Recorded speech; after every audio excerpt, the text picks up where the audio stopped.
बहुत समय पहले भगवान श्री कृष्ण और सुदामा गुरुकुल में साथ पढ़ते थे।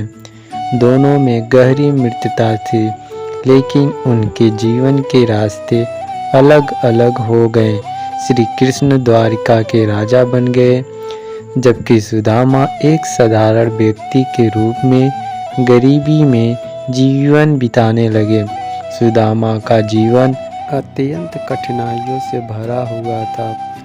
उनके पास भोजन तक के लिए पर्याप्त साधन नहीं थे, लेकिन वे संतोषी बहुत थे। एक दिन उनकी पत्नी ने उनसे कहा, तुम्हारे मित्र श्री कृष्ण द्वारिका के राजा हैं, उनके पास जाकर सहायता क्यों नहीं मांग लेते?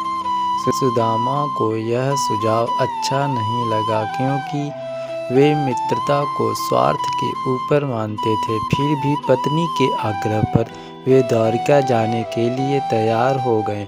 सुदामा अपनी पत्नी से थोड़ा सा चिड़वा लेकर श्री कृष्ण के पास पहुँचे। द्वारका पहुँचने पर उन्होंने महल के द्वार पर जाकर द्वारपालों से कहा कि वे श्री कृष्ण के पुराने मित्र हैं और उनसे मिलना चाहते हैं। जब यह संदेश श्री कृष्ण तक पहुंचा तो वे तुरंत दौड़ते हुए बाहर आए और सुदामा को देखकर अत्यंत प्रसन्न हुए।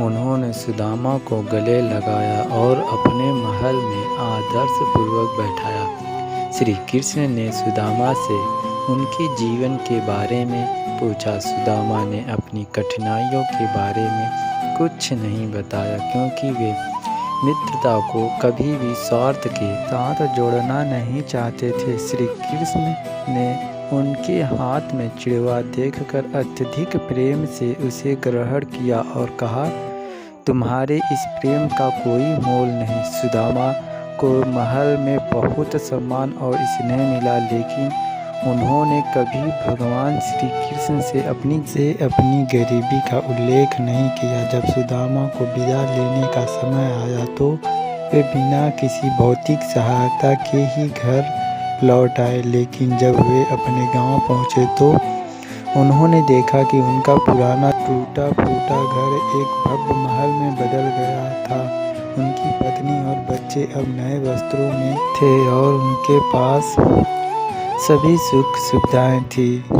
सुदामा ने समझा कि सब यह भगवान श्री कृष्ण की कृपा से हुआ है। भगवान ने बिना कुछ कहे ही उनके दिल की बात समझ ली और उनकी सभी ज़रूरतें पूरी कर दी।